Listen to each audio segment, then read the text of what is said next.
The Ghostwriter, the Hollow Threshold. Prologue, the Oath of the Denarius. Subchapter 1, the Edge of the Known World. Britannia, in the year 70 AD, was not a jewel of the Roman Empire. It was a miserable, waterlogged punishment. To be stationed on the western fringes of the province, near the swelling, unpredictable banks of the River Severn, was to wage a daily war not just against the rebellious Celtic tribes, but against the very earth itself. Cassius, a centurion of the legions, stood at the edge of the muddy encampment and stared out into the grey, unforgiving mist. He was a man defined by the rigid, unyielding geometry of Roman discipline. He wore the heavy, segmented iron plates of his lorica segmentata over a thick wool tunic that was stiff with the morning's frost. On his head sat a heavy Galea helmet, its crimson crest a beacon of authority that demanded absolute obedience from the 80 men under his command. He was a career soldier, a man whose entire identity was forged in the fires of the auxiliary camps and the brutal discipline of the cohort. He did not possess lands in Italy. He did not have a wealthy patrician family waiting for him in the sun-drenched villas of Rome. He had only two things of absolute, undeniable value: his honour and the heavy, rectangular scutum shield that bore the fading red insignia and the crossed lightning bolts of his legion. And on this particular morning he had his pay.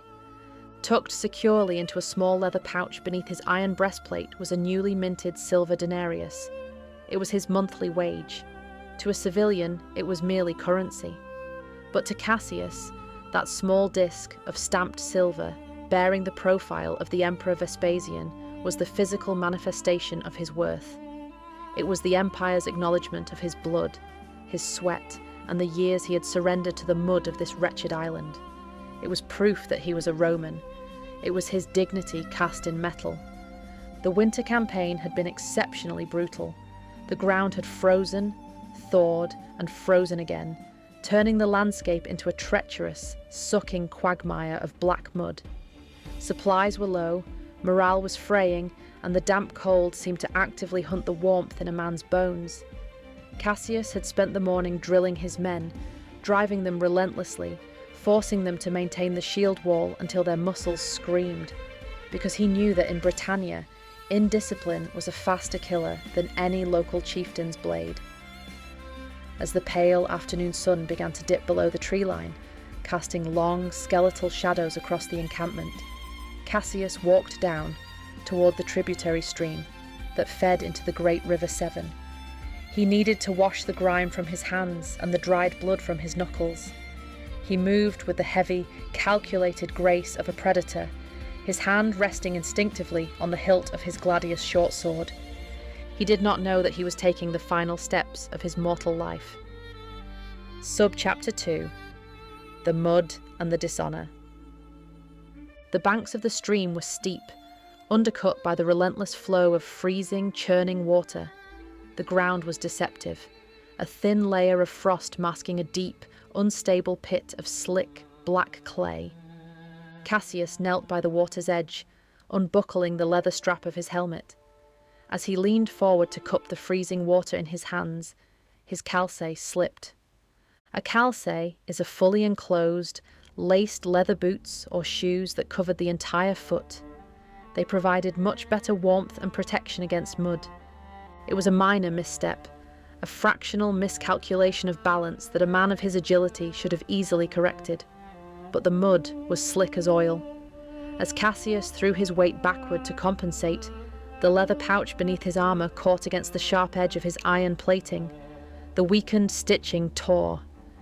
Cassius heard the sound before he saw it, a sharp, metallic clink against the frost-hardened mud, followed by a soft, damning plop as the silver denarius broke the surface of the dark, rushing stream. For a fraction of a second, Cassius froze. His pay, his imperial seal, his honour. It was sinking into the muck of a barbarian river. Panic, a singular and entirely foreign emotion to the seasoned centurion, surged through his chest. He threw his helmet aside and lunged into the freezing water. The stream was only waist deep, but the cold was absolute, striking his nervous system like a physical blow. The water poured over the top of his greaves, soaking into his wool tunic, dragging him down with the accumulated weight of his armour. He plunged his bare hands into the black, churning mud at the riverbed, his fingers scrambling, sweeping frantically through the silt and sharp stones. "Where is it?" he grunted, the Latin words tearing from his throat in a cloud of white vapour. He dug deeper, the freezing water numbing his hands until he could no longer feel his own fingertips. The current pushed against him, threatening to topple his heavy frame. The cold began to seep past his skin, invading his muscles, slowing his frantic movements. His breath came in ragged, painful gasps, the winter air crystallizing in his lungs. Minutes stretched into agonizing hours. The sun vanished entirely, plunging the stream into a deep, freezing darkness. Cassius's men were calling for him from the ridge, their torches flickering in the distance, but he could not answer them. He could not return to the camp. How could a centurion, a man who demanded absolute perfection from his legionaries, return to the fires empty-handed? How could he admit that he had lost his imperial pay to a patch of mud? The shame of it was a fire in his mind that burned far hotter than the freezing water. He would rather die than face the dishonour of returning to his ancestors with nothing to show for his service. And so, he kept digging. He dug until his muscles locked, paralysed by the sub-zero temperatures. He dug until the black mud filled his fingernails and the rushing water breached his mouth. He dug until the cold finally stopped his heart, drowning him in the dark, desperate, terrified grip of absolute disgrace. Cassius died in the freezing mud, but because the crushing weight of his shame and the sheer, unadulterated terror of his dishonour were so profound, his soul refused to drift upward. His spirit latched onto the only thing that mattered, the heavy silver coin buried in the silt. The tether was forged. The purgatory had begun. Sub-Chapter 3, The Long Watch of the Frozen Isle. Time, to a ghost anchored by shame, is not a river, it is a stagnant pool. For the first few centuries, Cassius simply stood in the freezing spectral water, repeating his frantic, desperate search. He watched empires rise and fall through a haze of grief. He felt the heavy boots of Saxon kings marching over the earth above him. He felt the distant rumble of Norman stonemasons building great cathedrals to a god he did not recognize. As the centuries bled into millennia, the landscape shifted violently around his tether. The earth swallowed his coin deeper. The mighty tributary stream that had claimed his life was eventually tamed, diverted by Victorian engineers into dark, underground brick culverts beneath the expanding city of Gloucester. Cassius was pulled along with the spiritual gravity of the denarius, dragged upward from the deep earth until he found himself standing in a new, entirely alien world. He materialized in a landscape of blinding, artificial luminescence that assaulted his ancient optical nerves. The ground beneath his sandaled feet was not mud, but a perfectly smooth, scuffed white surface that smelled of harsh, chemical alchemy. The air hummed with a constant, low, vibrating drone that set his spectral teeth on edge. He was standing in the frozen food aisle of a Tesco Express. To the modern residents of Gloucester, it was just a convenience store on the high street. To Cassius, it was a localized, mocking manifestation of his freezing death. The air here was mechanically chilled by long rows of glowing, transparent iceboxes, perfectly replicating the biting cold of the winter campaign of 70 AD. For years, Cassius guarded this strange, brightly coloured territory. He stood at terrifying attention, his towering form glowing with a harsh, blindingly blue, icy light, completely invisible to the mortals who shuffled past him in their strange, soft clothing. He watched them load their woven metal baskets with brightly coloured parcels, entirely oblivious to the Roman warlords standing in their midst. He was trapped in a state of profound, eternal confusion. He spent his days aggressively poking at the strange, soft, freezing sacks of modern sustenance. He would stand before a massive icebox, his brow furrowed beneath his plumed helmet, using the razor-sharp tip of his gladius to repeatedly, furiously jab at a plastic bag of McCain crinkle-cut chips. He could not understand why his phantom steel blade passed harmlessly through the shiny packaging without spilling the strange, frozen yellow roots inside. It was a maddening, humiliating existence.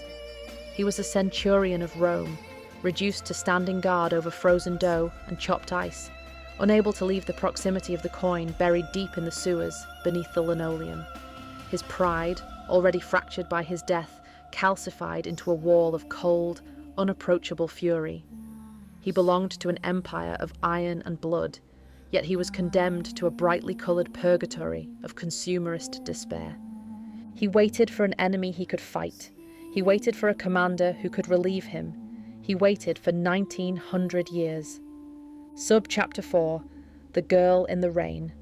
The break in his eternal monotony arrived on a night when the Gloucester rain lashed violently against the glass doors of his brightly lit prison. Cassius felt the disruption in the atmosphere before he saw it. The sterile, freon-powered cold of his isle was suddenly invaded by a different kind of supernatural energy. The overhead lights flickered wildly, buzzing like angry hornets as an immense spiritual pressure entered his domain. He turned, raising his scutum shield, prepared to defend his territory. 4 figures approached. 3 were mortals. A young man dressed in a blindingly bright orange garment holding a glowing rectangular device, and a young woman in a dark, wet coat, and an older lady dress in a furry, wild leopard skin top and a leather pteruges, the distinctive dangling skirt seen on Roman military armour. It was made of overlapping strips of leather. To Cassius, she looked like an older Boudica. But the 4th was an anomaly. It was another spirit, a man dressed in bizarre, finely woven grey armour, radiating a soft, arrogant blue light. The new spirit floated closer, summoning small rings of glass to his eyes, inspecting Cassius with an infuriating lack of respect. The stranger circled him, muttering critiques about the wrinkles in Cassius's tunic and his posture. Then the stranger had the absolute audacity to speak. Salve, Miles, ego sum Silas Thorn, scripta et criticus. Cassius's mind snapped.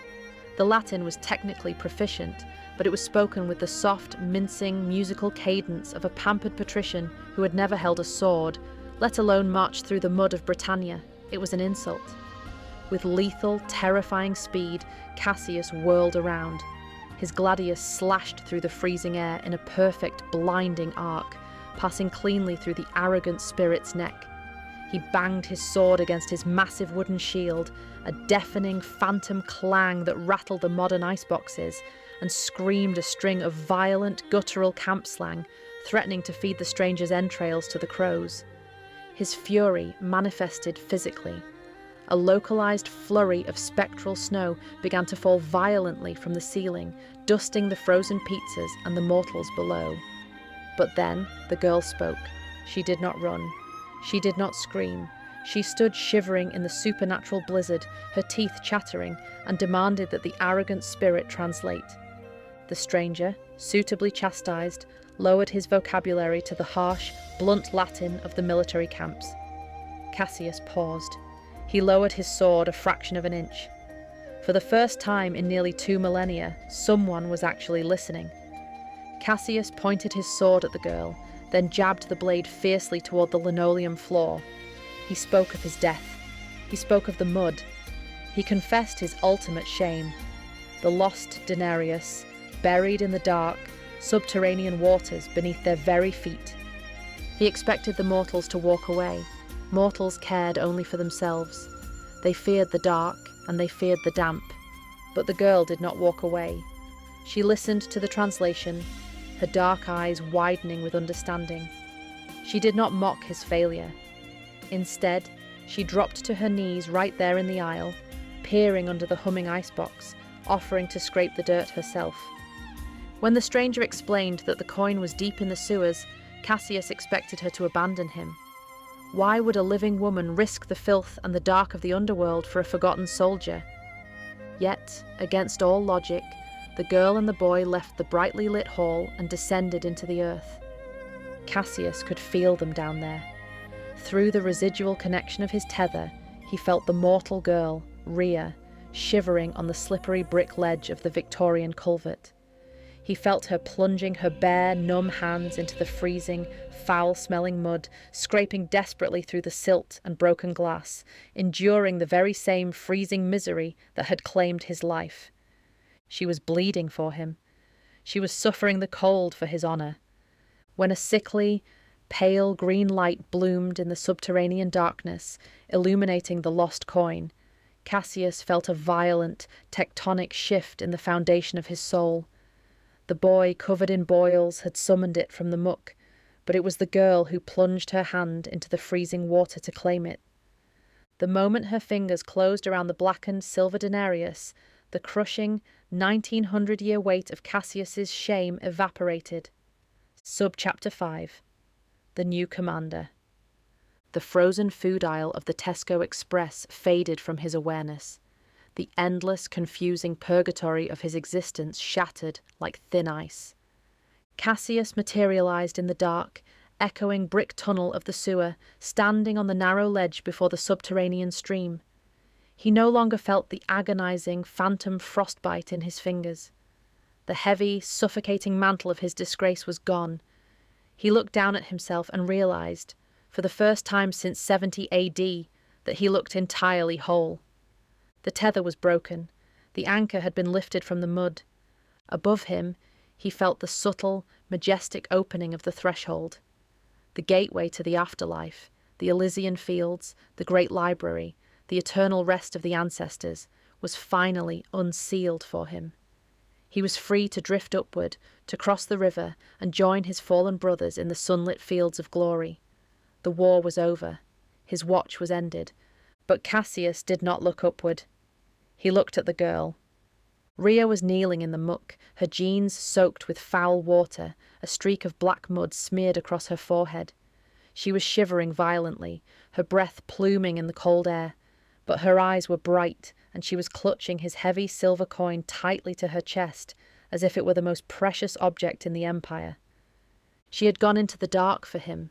She had braved the underworld, suffering the freezing mud to restore a dead man's honour. In the ancient laws of the legions, such an act was not merely a favour, it was a profound, unbreakable blood debt. A commander is not defined by the crimson crest on their helmet. A commander is defined by what they are willing to endure for those who stand behind them. This mortal girl, trembling in the cold, possessed more virtues, more raw, undeniable Roman courage than half the patrician generals Cassius had served under. Cassius felt the pull of the afterlife, a gentle, warm gravity urging him to cross over. He planted his heavy boots firmly on the brick ledge and actively, stubbornly rejected it. He was a soldier of Rome. His honour had been restored, yes, but his debt had just been incurred. He could not, and would not, walk into the light while the woman who had saved him was fighting a war of her own. He had heard her desperate pleas in the market. He knew she was facing an eviction, an enemy threatening to destroy her sanctuary. Cassius the centurion stepped forward. The phantom metal of his armour clanked loudly, echoing through the cavernous tunnel. He looked at the heavy silver coin in Rhea's trembling, mud-stained hand. He looked into her dark, resilient eyes. Then, the towering, battle-hardened warlord dropped heavily to one knee. He raised his right arm and pressed his massive, translucent fist flat against his iron breastplate in a crisp, sharp, deeply respectful military salute. It was the salute reserved strictly for an imperator on the battlefield. Through the strange, arrogant ghost floating nearby, Cassius conveyed his oath. He pledged his massive scutum shield, the razor-sharp edge of his gladius, and his eternal, unbroken loyalty to her cause. He anchored his soul anew, not to a patch of freezing mud, but to the silver coin held securely in her pocket. She was the keeper of his honour. She was his commanding officer. The girl squeezed the freezing denarius in her fist. She did not flinch from the weight of his pledge. She stood up, ignoring the mud on her knees, and looked down at him with a sudden, immense courage that chased away the cold of the tunnel. "Tell him the campaign begins at dawn," Rhea said firmly, her voice ringing with newfound authority. "Welcome to the resistance, Centurion. Let's get out of this sewer and go save the flat." Cassius rose to his feet, a fierce, warlike joy igniting in his spectral chest. For 1900 years he had been a prisoner of his own failure. Today he was a soldier once more. The threshold to the afterlife closed quietly behind him, but Cassius did not look back. He drew his sword, the phantom steel gleaming in the dark. He had a new commander, a new war, and a new sanctuary to defend. The Centurion marched forward into the dark, ready to hold the line. Prologue, Part 2. The threshold gate anomaly and the mechanics of tether shifting. The rules of the wireless universe. To understand the sheer logistical nightmare of operating an unregistered supernatural sanctuary, one had to first understand the rules of the dead, and how spectacularly Flat 3B broke them. Before the discovery of the threshold gate, the dividing line between the living and the dead had been stubbornly, frustratingly rigid. Outside the property lines of 42 Cooper's Road, the world operated strictly on a metaphysical caste system. Rhea had the sight. She always had. Out on the wet grey streets of Gloucester, she was the only one who could clearly see the transparent Victorian orphans loitering by the old church, or hear the drowned sailors cursing by the docks. Baz, despite his relentless enthusiasm and expensive equipment, was entirely blind and deaf to them in the real world. Outside the building, he was reduced to a human EMF meter, hypersensitively aware of their invisible presence through physical symptoms. He felt the sudden, bone-deep cold spots, the static electricity raising the hair on his arms, and the sudden drops in atmospheric pressure. He relied entirely on his DSLR camera, hoping its specialized lenses would capture a fleeting, translucent blur, though the results were notoriously finicky. Mrs. Pigeon, a woman of supreme, terrifying pragmatism, knew the ghosts existed.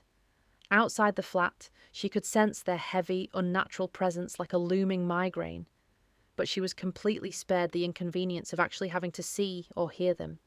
But then they unlocked the door to Flat 3B. Passing through the doorway of 3B for the first time had been a system shock of catastrophic proportions. It was a spatial impossibility, an architectural accordion folding time and history into a single, chaotic space. But more importantly, it was an anomaly. Inside the threshold gate, the veil between the living and the dead simply didn't exist. The heavy, magical atmosphere of the gate acted as an equalizer. Suddenly, Baz didn't need a camera lens to see a furious 17th century plague victim. He could see him in perfect, horrifying detail, and worse, he could converse with him. Mrs. Pigeon, who had previously enjoyed the bliss of supernatural ignorance, suddenly found herself dodging spectral root vegetables hurled by a Tudor cook whose voice she could hear loud and clear. The anomaly didn't stay contained either. Because the gate was permanently wedged open to accommodate the sheer influx of displaced phantoms, its chaotic energy bled upward through the Victorian plasterwork. The symptoms of the gate saturated the entirety of 42 Cooper's Road. It was the only reason Baz and Mrs. Pigeon could currently stand in Rhea's attic flat, 3 floors up, and clearly witness the aristocratic, glowing annoyance of Silas Thorne. As long as they were inside the building, they were all in the thick of it. And as the storm raged outside, the bleed effect of the gate was about to become the only thing keeping them alive. The mechanics of the forced tether. Normally, a ghost is bound to the specific object nearest to them at the moment of their death, or the object that holds their greatest emotional weight. When Silas died in November of 1925, mid-critique of T.S. Eliot, his original anchor was undoubtedly his favourite mahogany wingback chair. However, as the decades bled into one another, that chair was inevitably dragged out of the flat and replaced by a succession of increasingly terrible furniture. A weaker ghost would have been dragged to the municipal dump along with the chair. But Silas was not a weak ghost. He was a man fueled by the furious conviction that a masterpiece must be completed in that room to balance the cosmic scales. To avoid being evicted to a landfill, Silas performed an agonizing feat of supernatural willpower. He forced his tether off the furniture and drove it directly into the physical architecture of Flat 7. He anchored himself to the floorboards, the plaster, and the skirting boards. He became a domestic poltergeist, not by tragedy, but by pure, stubborn spite. He was perfectly content to remain tethered to the flat structure forever, until a 23-year-old girl walked in with a ring light and a laptop.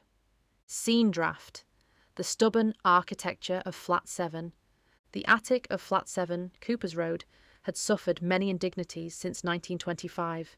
It had endured the neon spandex workouts of the 1980s, the aggressive grunge rock bass lines of the 1990s, and a truly dark period in 2004 when a university student attempted to learn the bagpipes. Through it all, Silas Thorne remained.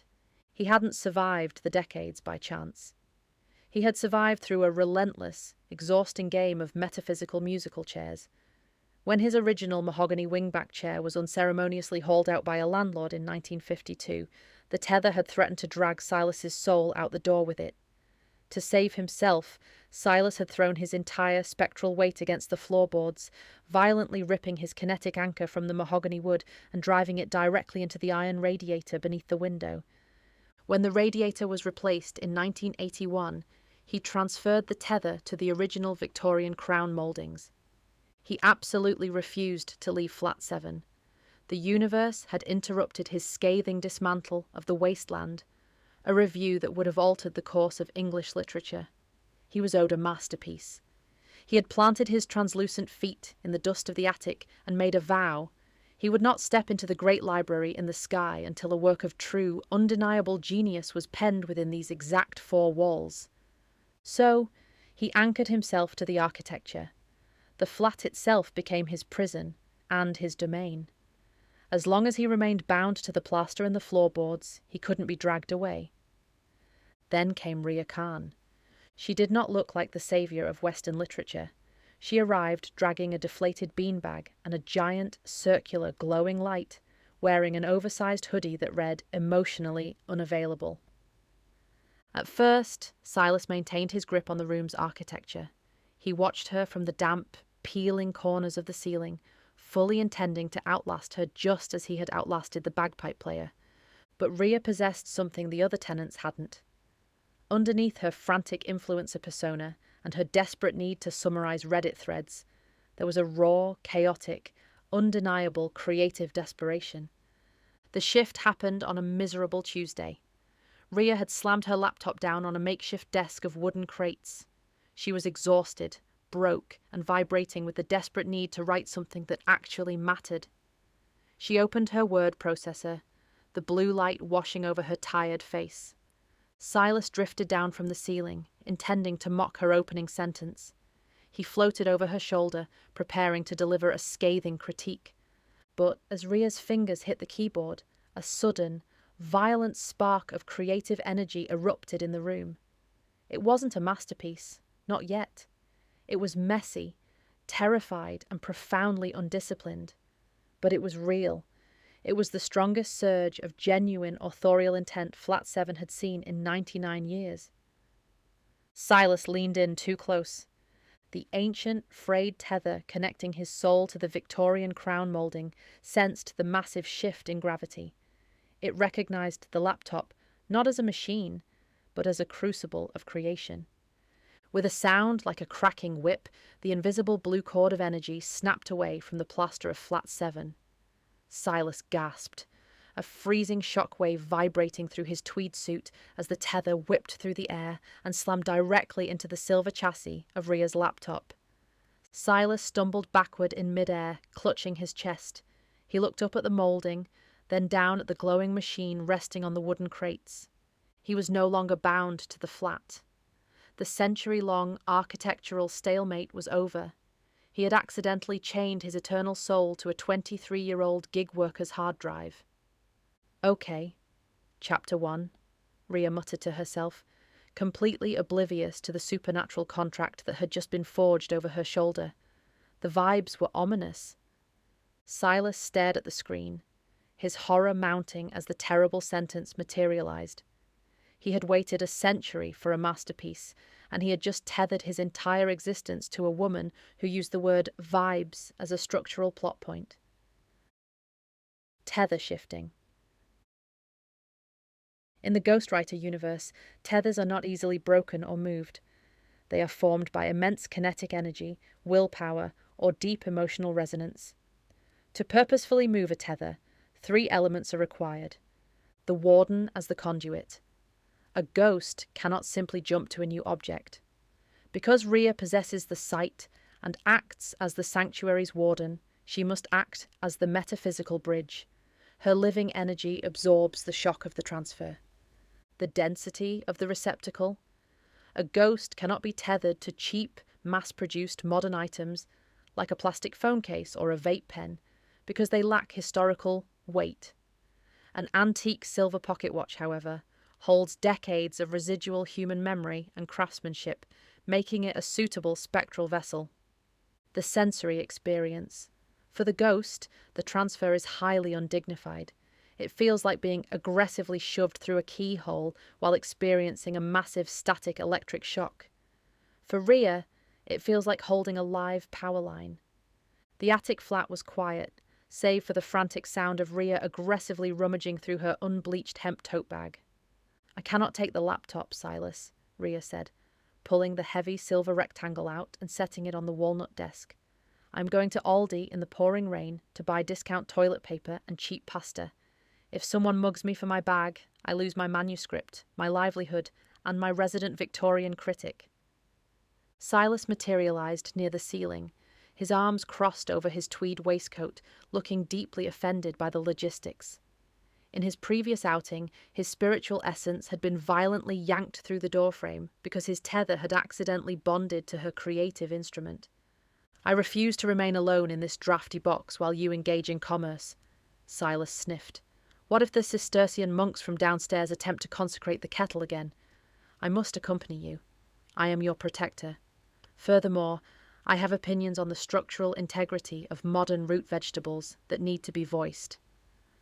"Which is exactly why I found this," Rhea said. She reached into her pocket and placed a small, heavy object on top of the laptop. It was a battered, tarnished silver pocket watch. Silas drifted down, his spectral Oxfords hovering an inch above the floorboards. He peered at the object through invisible spectacles. A 1924 half-hunter? The craftsmanship is acceptable, but the square footage is abysmal.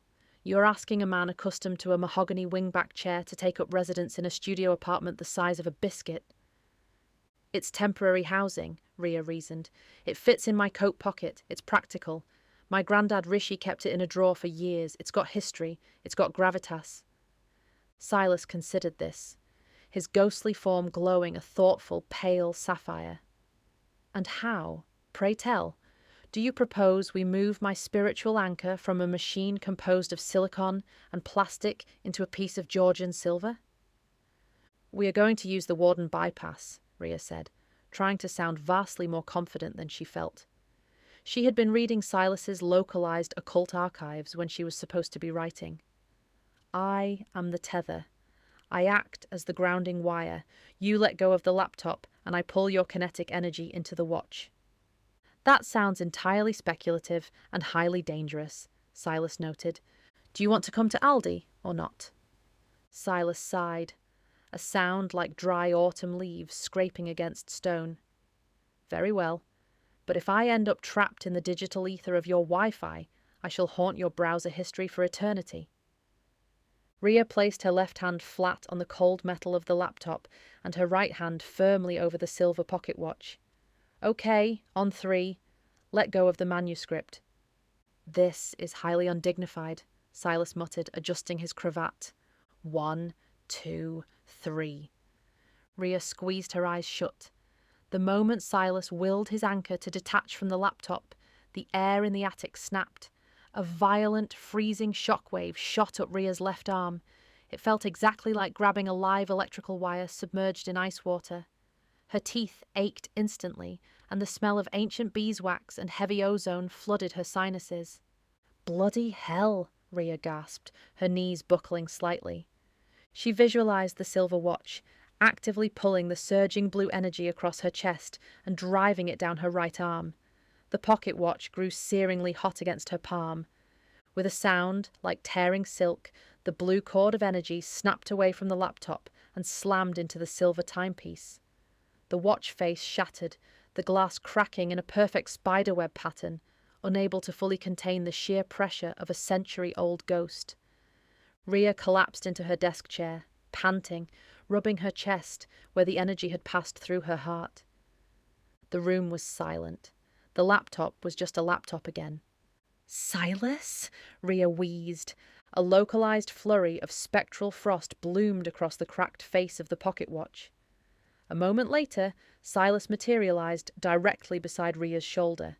His tweed suit was slightly ruffled, and his hair was standing on end with static electricity, making him look like a highly academic mad scientist. He patted himself down, checking for missing limbs. "That," Silas breathed, his voice vibrating with residual shock, "was the metaphysical equivalent of being fired out of a cannon into a keyhole. I demand a moment to regain my composure." Rhea grinned, entirely exhausted but victorious. She scooped the freezing, humming silver watch into the pocket of her wool coat. "Composure regained," Rhea said, heading for the door. "Come on, Casper. Let's go critique the produce aisle." Chapter 1. The Check-In. The attic flat at 42 Cooper's Road no longer smelled like damp plaster, stale takeout, and creative failure. Those were the comfortable, earthly scents of Rhea Khan's early 20s, a time when her biggest concern had been making rent and figuring out if you could safely scrape the green mold off a block of cheddar. Now, the flat smelled entirely, unmistakably, of the impossible. It smelled of organic beeswax, decaying parchment, wet sheep's wool, and the distinct, slightly metallic tang of a Roman legionnaire who had been standing in the corner by the radiator for 3 days straight. Outside, the Gloucester sky had opened up, unleashing a torrential, slate-grey downpour that battered against the single-pane sash windows with unrelenting fury. The city's historic docks, usually a picturesque patchwork of narrowboats and red brick warehouses, were currently swallowed by a thick, swirling mist that rolled off the River Severn. The wind howled through the uneven chimney pots of the Victorian terrace, rattling the glass and draft-proofing with equal prejudice. It was the kind of weather that made sane people curl up under thick duvets with a good book. Rhea Khan was not currently sane. She sat at her reclaimed walnut desk, a heavy, scarred beast of a thing she had hauled up 3 flights of stairs in a burst of misguided optimism, her chin propped heavily in her hand. She was staring through bloodshot, gritty eyes at the harsh, glaring screen of her laptop. Her dark hair was piled into a messy, haphazard knot at the crown of her head, secured by 2 pencils, and what she was fairly certain was a silver hairpin belonging to a Victorian scullery maid, who occasionally wept in the bathroom. She was trying to write a follow-up pitch to her publisher. It was a desperate, agonizing attempt to prove she wasn't just a one-hit wonder who had lost her mind after the unexpected, explosive success of her debut novel, The Spectral City. That book had been pitched as a work of vivid, imaginative historical fiction. What her publisher, her agent, and the general reading public didn't know was that it hadn't been fiction at all. It had been dictated. But her concentration, already fragile from a diet consisting entirely of instant coffee, stale digestives, and an ever-present low-level hum of existential anxiety, was being systematically dismantled. The source of the distraction was currently in the kitchenette, where a 13th century Cistercian monk was trying to learn how to use a Murphy Richards toaster. Clang, pop, A faint, wet, chanting sound echoed from the cramped cooking space. It was a Gregorian hymn, specifically one usually reserved for funerals, currently being utilized as an incantation of technological exorcism. "Brother Thomas, I have told you." Silas Thorne's voice boomed from the exposed wooden rafters above Rhea's head. The voice didn't just vibrate in the air. It vibrated in Rhea's teeth. It rattled the collection of mason jars filled with protective sea salt and crushed sage on her desk. Silas, who was currently floating 3 feet above the emerald green velvet sofa, was wearing his most formidable 1920s tweed 3-piece suit. The wool looked impeccably tailored, woven from the very fabric of memory, precise down to the spectral pocket square folded into a crisp point over his chest. His ghostly form flickered with a faint, agitated blue light that cast long, unnatural, shifting shadows against the floral wallpaper. When he was calm, Silas looked almost human, save for the slight transparency of his edges. When he was annoyed, which was often, the air around him crackled with atmospheric pressure, like a storm preparing to break. The device is not designed to accept parchment. Silas projected his voice toward the kitchenette, his tone echoing with the refined, patrician exasperation of an Oxford don forced to teach kindergarten. It is not an illuminated manuscript. It operates on the principles of electrical resistance, and if you shove another piece of vellum in there, it will ignite. I will not have my sanctuary burned to the ground because a man who died of the sweating sickness desires a warm snack. Rhea didn't look up from her glaring screen. She just reached out, her fingers blindly tracing the familiar chipped rim of her oversized ceramic mug, and took a long, fortifying sip of lukewarm Earl Grey. It tasted faintly of ozone, a side effect of Silas's proximity. "Silas, let him try," Rhea said, her voice raspy and thin from a chronic lack of sleep. "If he manages to set the toaster on fire, it'll be the most exciting thing to happen in this flat since we terrorized the city council over the zoning permits last year." "It is a culinary atrocity," Silas muttered, his aristocratic features twisting in disgust. He drifted downward, moving with a fluid, unnatural grace that completely ignored gravity. His polished Oxfords stopped exactly 1 inch above the scuffed floorboards, and he hovered just behind Rhea's left shoulder. The ambient temperature around the desk immediately dropped by 10 degrees. A thin, delicate layer of frost bloomed on the rim of Rhea's mug, creeping down the ceramic sides like silver ivy. Silas leaned in, peering over her shoulder at the blinking cursor and the pathetic 3-sentence email draft. "And your subject line is woefully inadequate.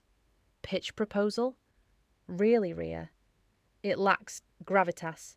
It lacks the fire of a writer who has survived a corporate demolition attempt. It reads like a request for more paper clips from a junior clerk. I am currently running an unregistered, deeply illegal supernatural sanctuary for displaced phantoms in a building that has failed its last 3 municipal safety inspections, Silas."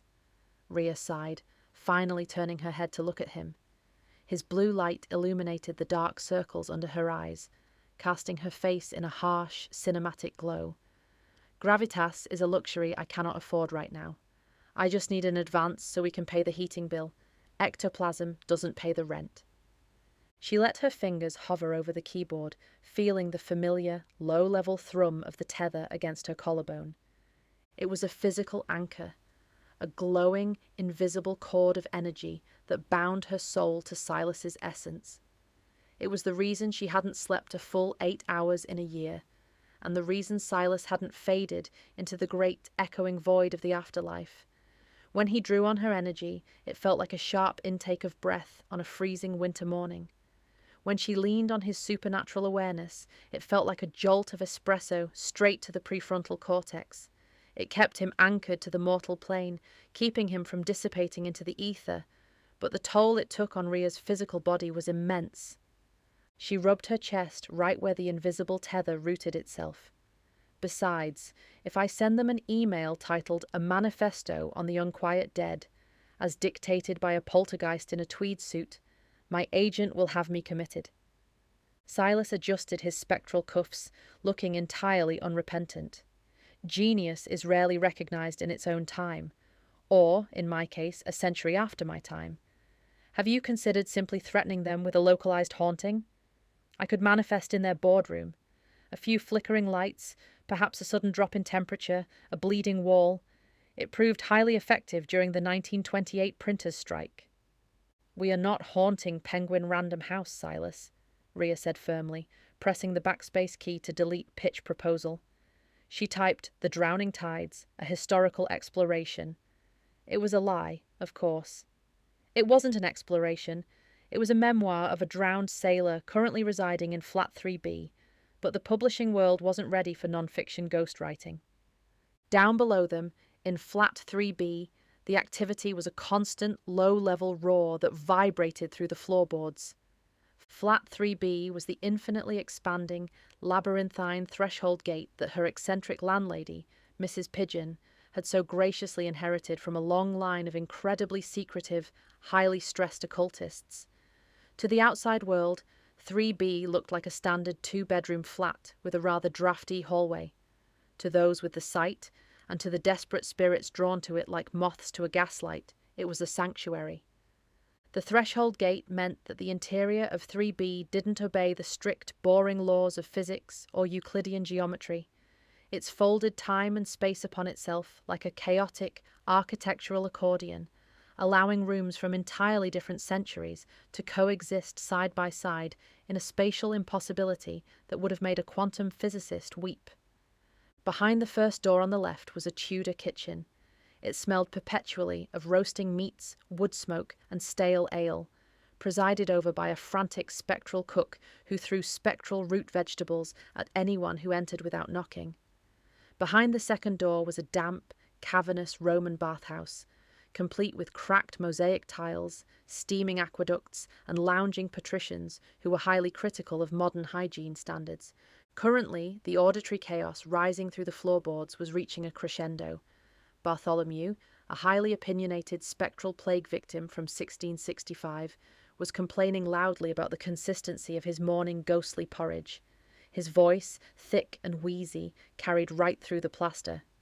Meanwhile, a secondary choir of monks, the ones who hadn't discovered the toaster yet, were attempting to consecrate the Roman bathhouse into a makeshift chapel, chanting in booming Latin while the Romans yelled back in furious colloquial slang.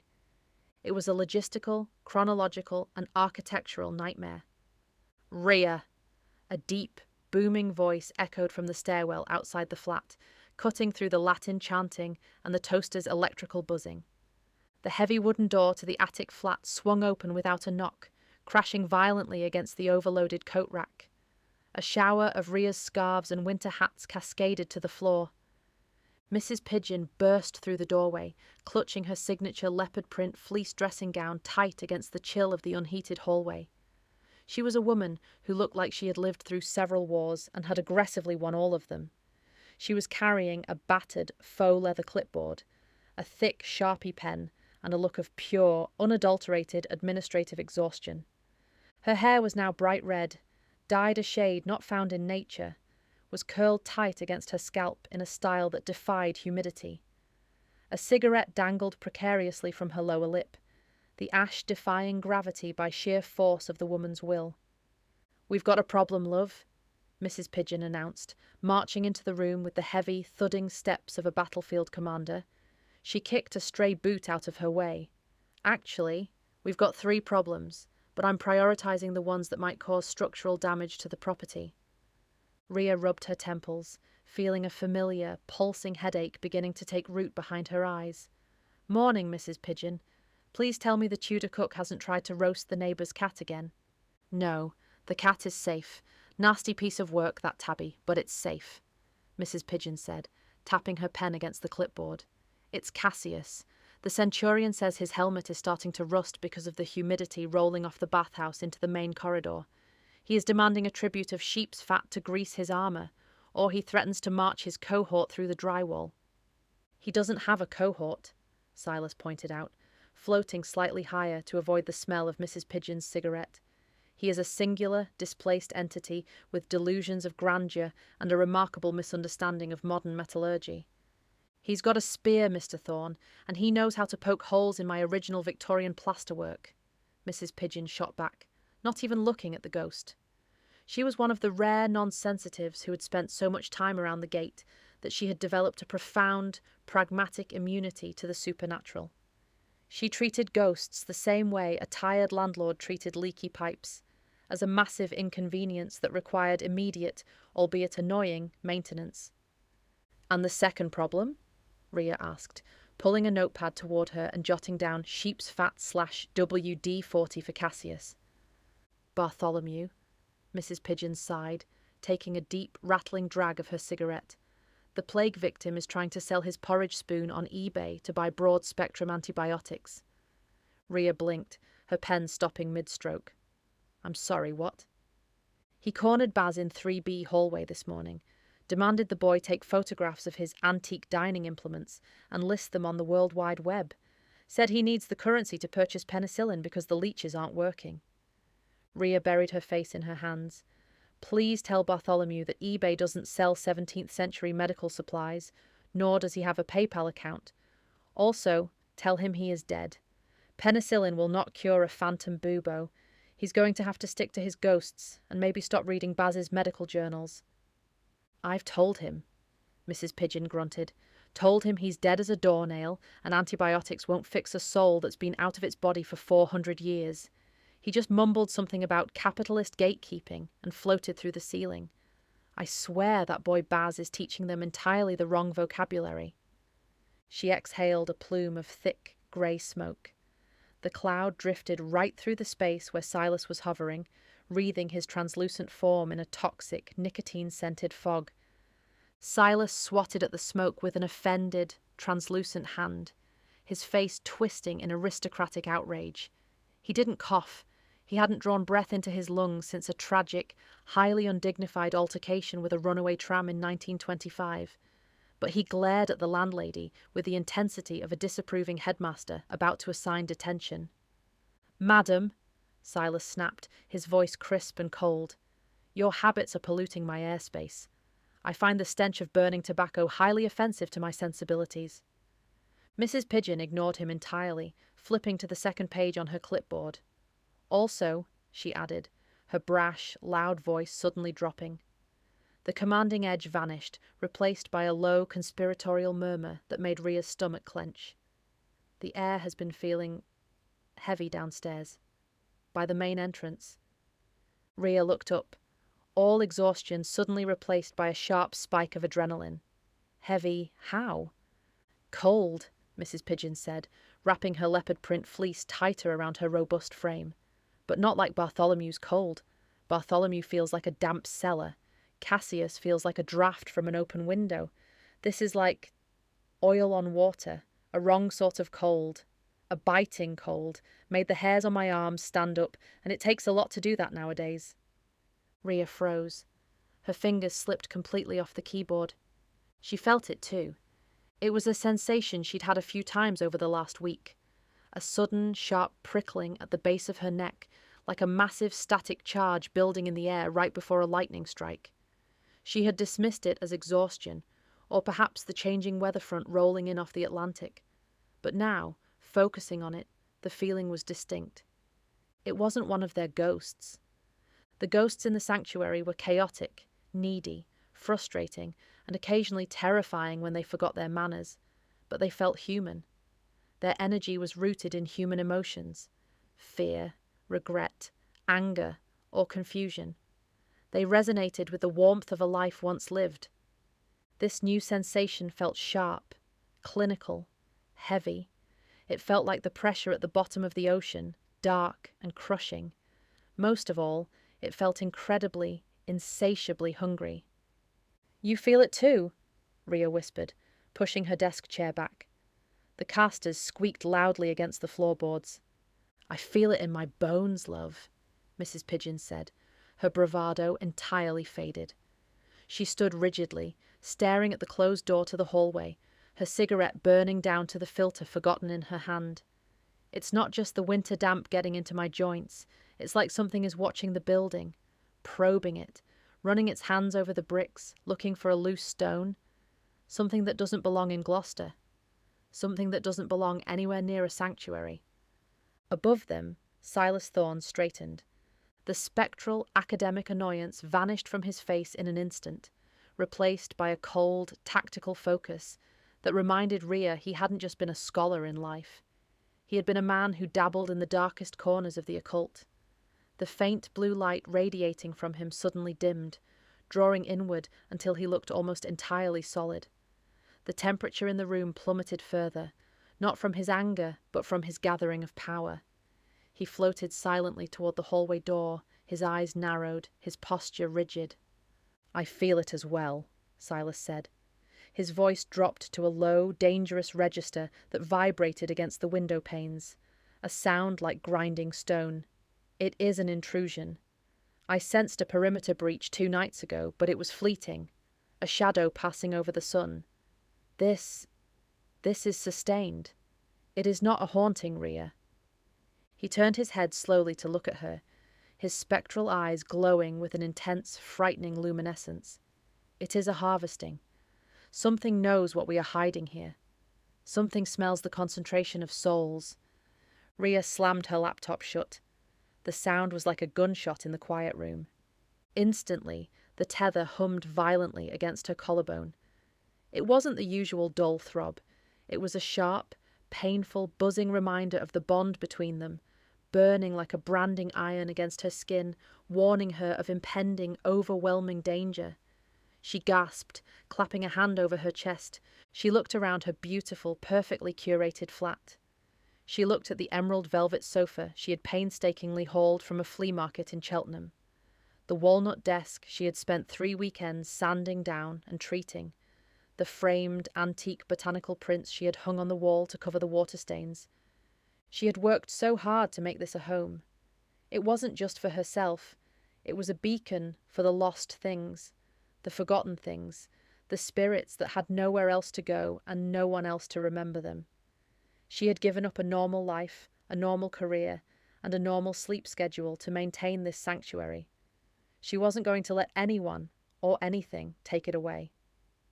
"Baz!" Rhea shouted, pitching her voice toward the closed door of the spare bedroom down the short hall. "Baz, get out here." A moment later, the door banged open. Baz tumbled out, stumbling over a pile of extension cords. He was still wearing a silk sleep mask pushed up over his forehead like a bizarre crown, his unruly, dark curls standing on end in every direction. He was wearing an oversized band t-shirt and flannel pajama pants, but despite his disheveled appearance, his hands were steady. He was already holding his expensive camera gimbal in his right hand, the DSLR mounted and recording, and a portable, battery-powered ring light in his left. Baz was Rhea's best friend, her unpaid tech support, her reluctant archivist, and the only person crazy enough to move into a haunted building to film a documentary that no production company would ever believe was real. "Yeah? What's the move?" Baz asked, blinking away sleep as his eyes darted around the room, immediately clocking the tension. He swung the camera toward Silas, checking the exposure on the ghost's glowing form. "We going live? Have the monks finally set off the smoke alarms with their incense? I told you we needed to confiscate their thuribles." "We're going scouting," Rhea said, stepping away from the desk. She grabbed her heavy wool coat from the floor where it had fallen, shrugging it on over her sweater. She reached into the pockets, her fingers brushing against the familiar, comforting shapes of iron nails and small pouches of salt. "The hotel is under threat." Mrs. Pigeon felt a breach at the main door. Baz's face fell. The sleepy amusement vanished, replaced by a tight, professional grimace. He tapped a button on the side of his rig, activating an EMF meter attached to the cold shoe mount. It immediately began to click, a steady, rhythmic sound that filled the silence of the room. A breach? Like, the council inspectors are back? Or a breach? "A breach," Mrs. Pigeon confirmed grimly. She finally dropped her cigarette stub onto the floor and ground it out beneath the heel of her fuzzy slipper. The nasty kind. "Right, okay, I've got full batteries and a pocket full of silver shavings," Baz said, his thumb resting on the record button. "Let's go see who's knocking." As they moved toward the door, forming a tight, defensive trio, Silas suddenly held up a translucent hand. "Wait," the ghost commanded. The temperature in the room plummeted in a single, terrifying instant. It was so abrupt, so violently cold, that the rain lashing against the window pane froze on contact. With a sound like cracking bones, a thick, jagged spiderweb of ice bloomed across the glass, racing from the corners to the centre, entirely blocking out the grey Gloucester daylight. The room was plunged into a dim, murky twilight, illuminated only by the faint blue glow of Silas and the harsh white LED of Baz's ring light. Rhea gasped as the air hit her lungs. It felt like inhaling powdered glass. Her breath plumed in the air in front of her in thick, white clouds. Beside her, Baz was shivering uncontrollably, his knuckles white around the gimbal handle. "Do you hear that?" Silas whispered.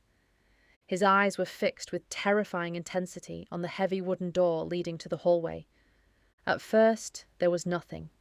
There was only the muffled sound of the storm outside, the rapid, clicking pulse of Baz's EMF meter, and the harsh, panicked sound of their own breathing. Then it began. A low, rhythmic scratching sound echoed from the outside of the heavy wooden door. It wasn't a knock. It wasn't the polite, hesitant tapping of a lost spirit seeking entry to the sanctuary. It was the sound of long, incredibly sharp, impossibly dense nails dragging slowly, deliberately against the solid oak. Scritch. It was a slow, agonizing sound. It moved from the top of the doorframe, dragging down toward the handle.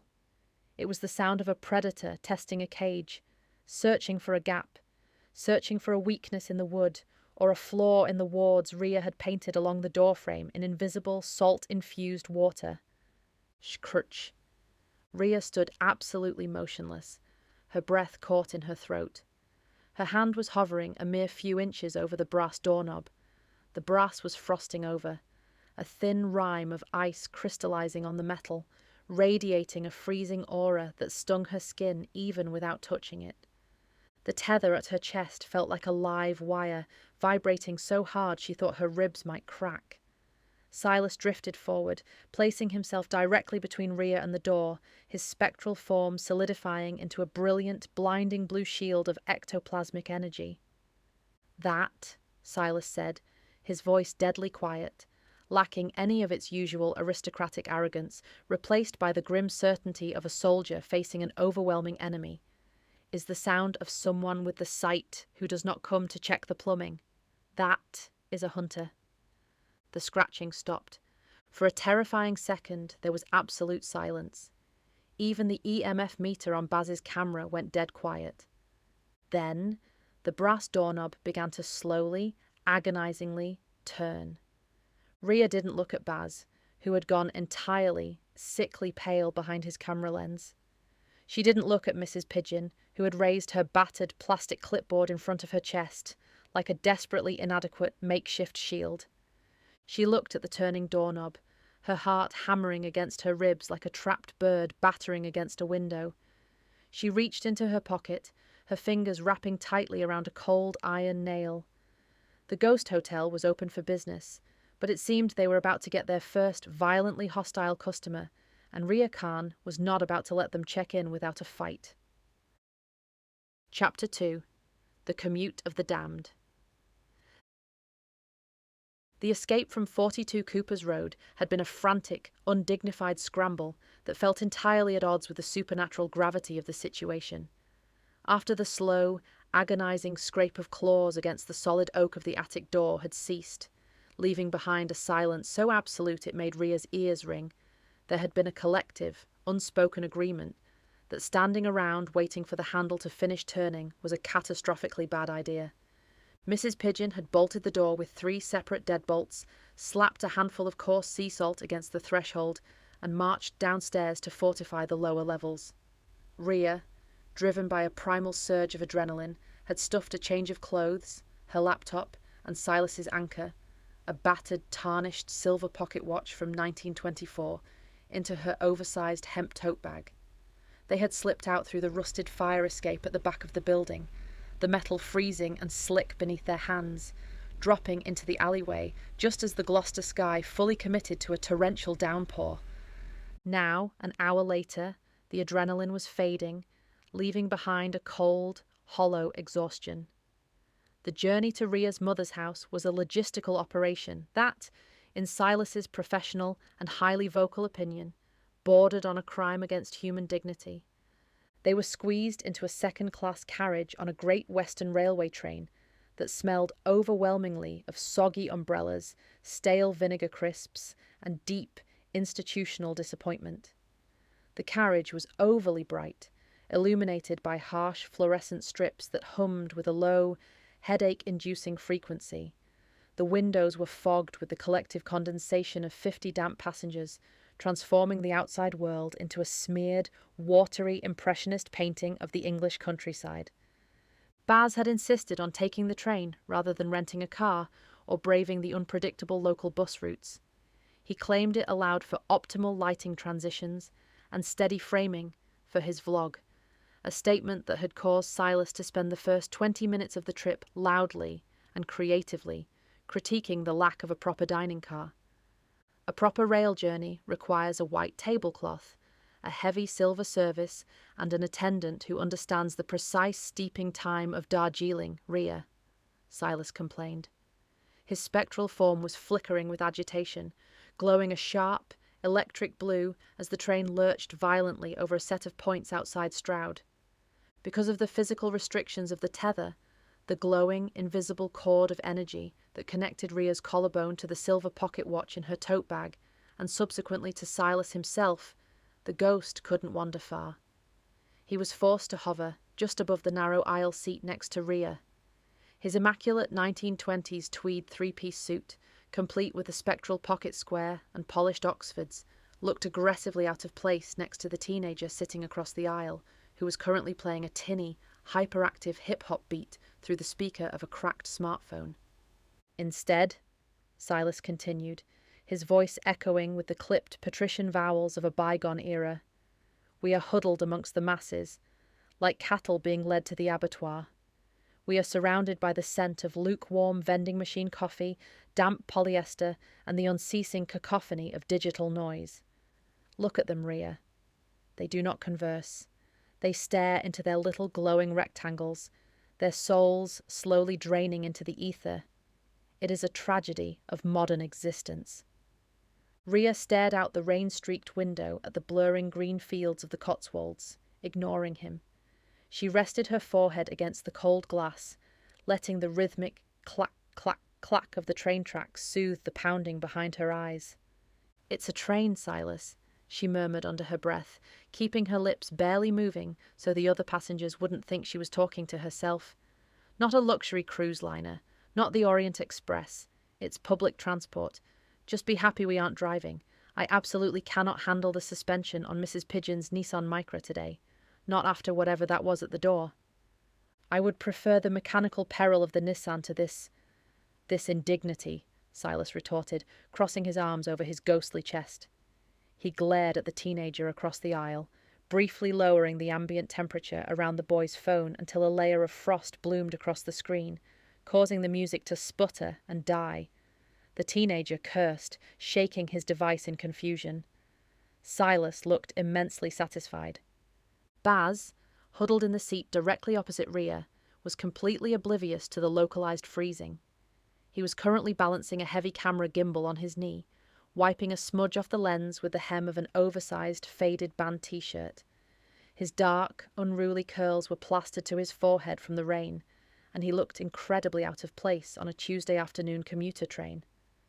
Chat, we are currently en route to Rhea's mum's place, Baz said, pitching his voice into that slightly elevated, overly enthusiastic tone he used whenever he was recording.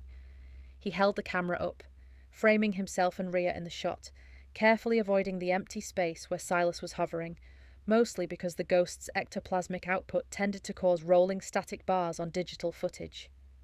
We're doing a family origin story arc today, leaving the sanctuary behind for a bit of a strategic retreat. Things got a little spicy at the hotel this morning. Uninvited guests, negative energy, we're seeking elder wisdom. Baz turned the camera slightly toward Rhea, who offered a weak, deeply unimpressed peace sign without lifting her head from the window. Also, Baz added, lowering the camera slightly and shivering, does anyone else feel like the air conditioning on this train is completely failing? It's absolutely freezing in here. I know it's November, but it feels like a meat locker. He rubbed his hands vigorously up and down his arms, his teeth actually chattering as the air around him dropped another 5 degrees. That's just the proximity of the history we're carrying, Rhea muttered, sitting up and leaning over to zip up her hemp tote bag a little tighter. Inside the bag, buried beneath her laptop and a spare sweater, the tether pulsed. To anyone else, it was just a bag, but to Rhea, it felt like she was carrying a localized thunderstorm. The connection was faint but steady, a rhythmic thrumming against her sternum that matched her heartbeat. The closer she was to Silas, the colder the physical environment became as he drew ambient heat to maintain his manifestation. And, Rhea added, looking directly at Baz, the ghost you can't see is currently mocking your fashion sense. So, there's that. Silas didn't need to be seen to be heard by Rhea, though to Baz the ghost was merely a sensation, a sudden drop in pressure, a prickle of static electricity, the smell of ozone and old paper. I am not merely mocking his fashion sense, Silas boomed, his voice echoing in the confined space of the carriage. He drifted slightly closer to Baz, his translucent face twisting into an expression of profound academic horror. I am lamenting the utter collapse of civilization as evidenced by the existence of denim trousers with intentional factory-made holes in the knees. It is not fashion, Rhea. It is a sign of societal decay. In my day, if a man wore ripped trousers, he was either a destitute vagabond, or he had recently survived an explosion. This boy paid good currency to look like he fell out of a moving carriage. He says he hates your ripped jeans, Rhea translated dutifully, sighing. They're vintage distressed, Rhea. Tell him it's a stylistic choice. Baz defended himself, looking mildly offended as he adjusted the knee of his jeans. It's called grunge. Not that a guy who died before the invention of the electric guitar would understand. I understand perfectly well that the structural integrity of the garment has been compromised for vanity, Silas shot back, though he knew Baz couldn't hear him. The ghost turned his attention back to the window, his form shimmering as the train plunged into a long, dark tunnel. In the sudden darkness, Silas's blue glow became the brightest thing in the carriage, casting eerie, shifting shadows across the ceiling. Rhea watched him in the reflection of the glass. Even after a year of being bound to him, of sharing her living space and her life force with a man who had been dead for nearly a century, there were moments when the reality of it still caught her off guard. Silas Thorne had been an occult scholar, an author, and a minor annoyance to the academic establishment of the 1920s before his untimely death. He was brilliant, arrogant, fiercely protective, and endlessly exhausting. Their partnership had begun as a desperate accident, but it had evolved into something permanent. He was the co-author of her life, the invisible shield that guarded her sanctuary, and currently the biggest snob on the Great Western Railway. As the train burst out of the tunnel and back into the grey, rain-soaked daylight, Rhea let her mind drift to their destination. They were heading to a small, painfully picturesque village in the deep Cotswolds where the stone was the colour of honey and the cell reception was virtually non-existent. It was where Rhea had grown up, and more importantly, it was where Amira Khan lived. Rhea's mother was a woman who had spent her entire life running from the exact things Rhea had built a career embracing. Amira had the sight, the same genetic, spiritual anomaly that allowed Rhea to see and communicate with the dead. But where Rhea saw lost souls needing a sanctuary, Amira saw parasites. She saw danger. When Rhea had first manifested her abilities as a teenager, her mother had locked down the house with iron and salt, refusing to acknowledge the shadows that lingered in the corners of the rooms.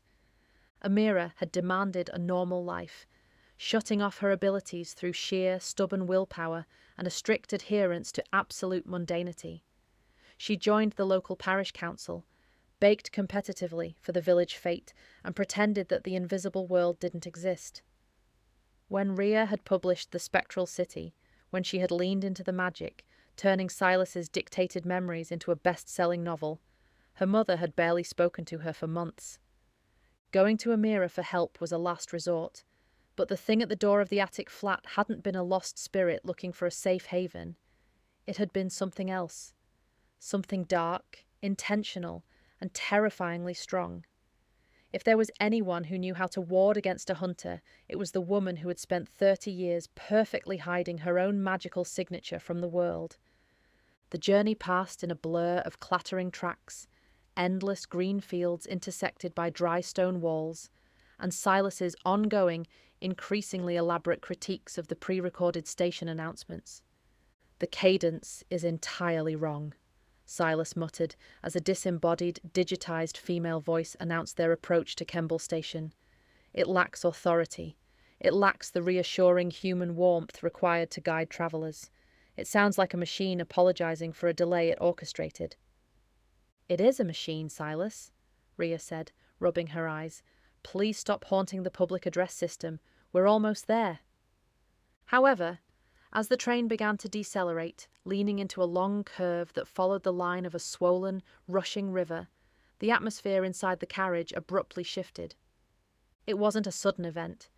It was a slow, creeping change, like a tide rolling in. The air grew heavy. It felt thick, almost viscous, pressing against Rhea's eardrums with a subtle, uncomfortable pressure. Rhea noticed it first. The exhaustion that had been dulling her senses suddenly evaporated, replaced by the sharp, primal sensation of being watched. The hairs on the back of her neck stood up, prickling against the collar of her wool coat. She had spent enough time surrounded by the dead to know what a haunted space felt like. The attic flat at Cooper's Road always felt full, humming with the chaotic, emotional residue of its spectral residents. Ghosts left an imprint of humanity, a cold draught fueled by sorrow, a smell of old perfume born of nostalgia, a sudden flicker of lights caused by residual anger. But this feeling was entirely different. This was cold, calculated, and terrifyingly sharp. It didn't feel like a presence. It felt like an absence. "Silas," Rhea whispered, her voice tightening. She sat up straight, her hand dropping off the armrest to grip the handle of the laptop bag sitting by her feet. Her knuckles went white. "Silas, do you feel that?" Silas fell entirely silent. Mid-sentence, his rant about the structural failures of modern diesel engines died on his ethereal lips. His spectral form, usually in a state of constant, fluid motion, went terrifyingly still. The soft, ambient blue light that radiated from him began to change, sharpening and condensing until it burned with the harsh, intense glare of a bright sapphire. He no longer looked like an academic in a tweed suit. He looked like an apex predator catching a scent on the wind. He didn't answer Rhea immediately. He turned his head slowly, deliberately, his glowing eyes scanning the length of the crowded carriage. He looked past the teenager with the phone, past the sleeping businessman 2 rows down, past the elderly couple sharing a thermos of tea. He was looking through the physical world, peering into the unseen layers of reality. "I feel it," Silas said. His voice had lost all its theatrical snobbery. It had dropped to a low, gravelly whisper that vibrated not in the air, but directly against the tether anchored to Rhea's chest. It was a sound that sent a jolt of pure ice water through her veins. "I feel an erasure," Silas continued, his eyes narrowing as he stared toward the sliding glass doors at the end of the carriage. "It is not a ghost, Rhea.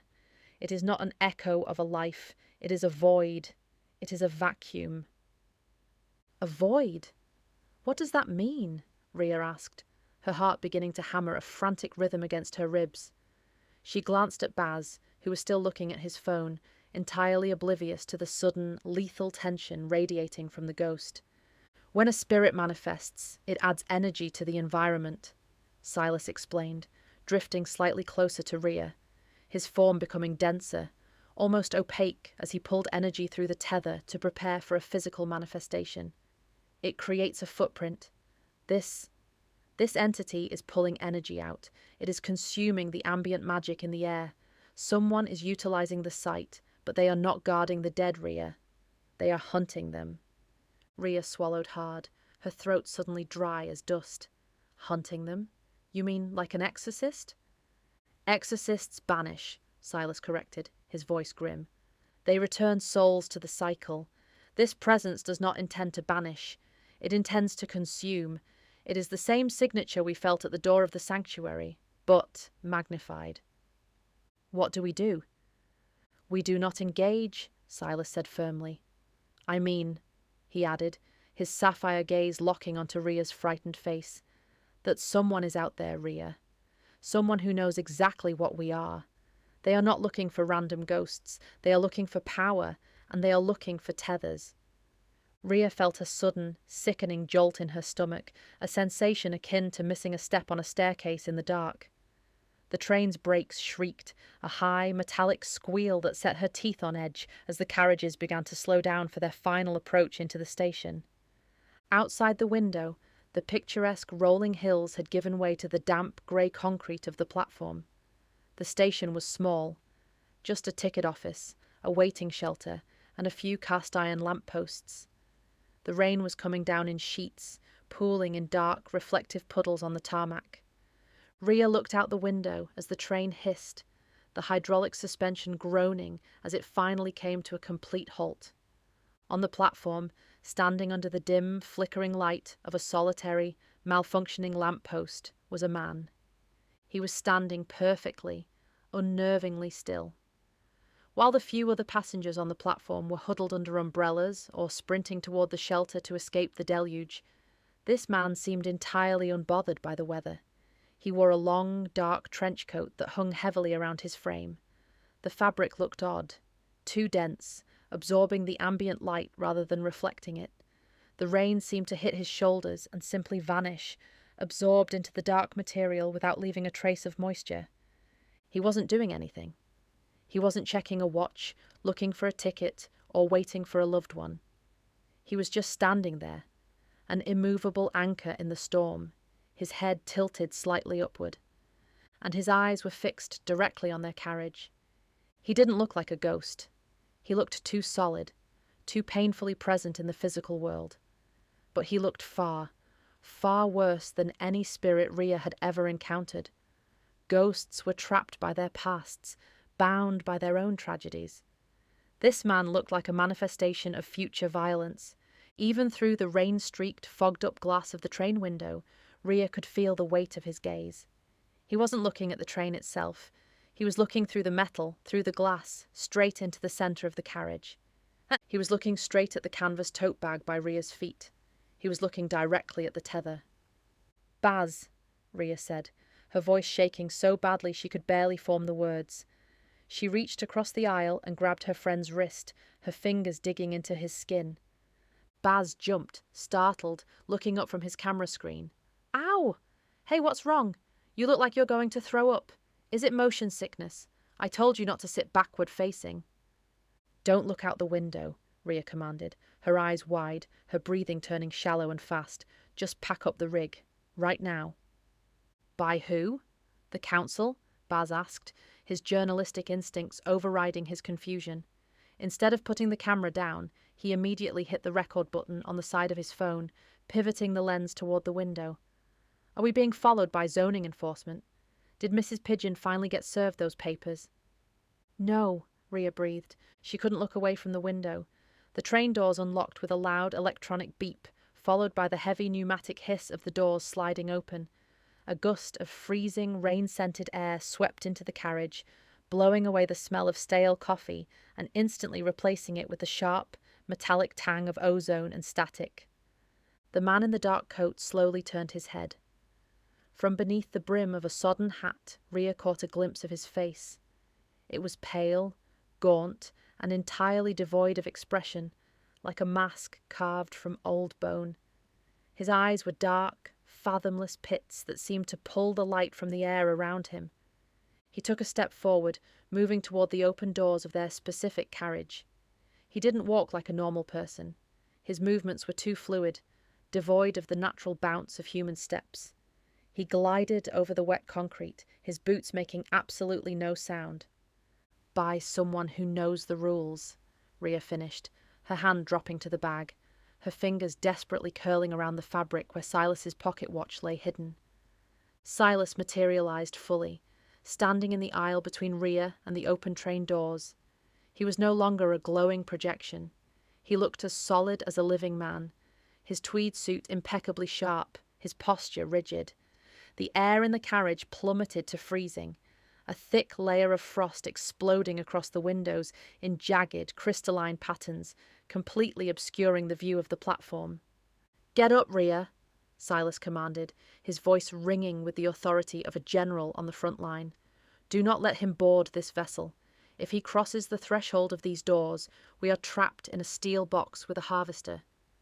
Baz, finally sensing the absolute terror in the air and the impossible cold radiating from the aisle, dropped his camera into his lap. "Rhea, what is happening? Who is that guy?" "We have to move," Rhea said, hauling her heavy bag over her shoulder. The tether hummed a frantic, burning warning against her skin. "We go out the opposite side. The trackside doors. Now." "The trackside? Are you insane? That's a live rail down there," Baz protested, but he was already standing up, spurred by the sheer panic radiating from his friend. "I'd rather take my chances with a few thousand volts of electricity," Rhea said, shoving past him toward the emergency release handle on the doors opposite the platform. "Then find out what that man wants to do with my ghost." Behind them, a heavy, utterly silent footstep landed on the metal grating of the train's boarding step. A shadow fell across the aisle, long and dark, stretching out to touch the toe of Silas's polished Oxford shoe. The hunter had arrived. Chapter 3. The Scuttle in the Attic. The escape from the train had been a desperate, chaotic blur of panicked shouting, sliding doors, and the terrifying, lung-freezing proximity of the C-elector. Rhea had yanked the emergency release handle with a strength born entirely of adrenaline, hauling the heavy doors open just as the shadow of the man in the dark coat fell across the aisle. The drop from the carriage down to the track bed was a blind 4-foot plunge into soaked gravel and rusted metal. Baz had landed hard on his knees, cursing loudly and instinctively shielding his expensive camera rig from the impact with his own body. Rhea had tumbled after him, the heavy hemp tote bag clutched to her chest like an infant, the tether humming so violently against her skin it felt like a swarm of angry wasps trapped beneath her collarbone. They had scrambled down the embankment, sliding through wet nettles and thick, sucking mud, while Silas hovered above them, a brilliant, blazing shield of blue ectoplasmic energy acting as a rear guard. By the time the train had finally hissed and groaned its way out of the station, carrying the silent, terrifying man away with it, Rhea and Baz were soaked to the bone, shivering uncontrollably and entirely out of breath. The subsequent walk from the rural station to Rhea's childhood home had been a miserable 2-mile trudge through quintessential English drizzle. The Cotswold village, usually a picturesque patchwork of honey-coloured stone cottages, winding lanes and aggressively well-tended flower beds, was currently swallowed by a thick, oppressive grey mist. "I think my socks have merged with my skin," Baz complained, his teeth chattering as they turned the final corner onto Chestnut Avenue. He was limping slightly, his vintage distressed jeans now genuinely distressed and caked in thick, chalky mud. He had stowed his camera in a waterproof dry bag, but he still clutched it defensively against his chest. "I'm pretty sure I have trench foot. Do people still get trench foot? If I die of exposure, Rhea, I swear I am coming back to haunt your bathroom."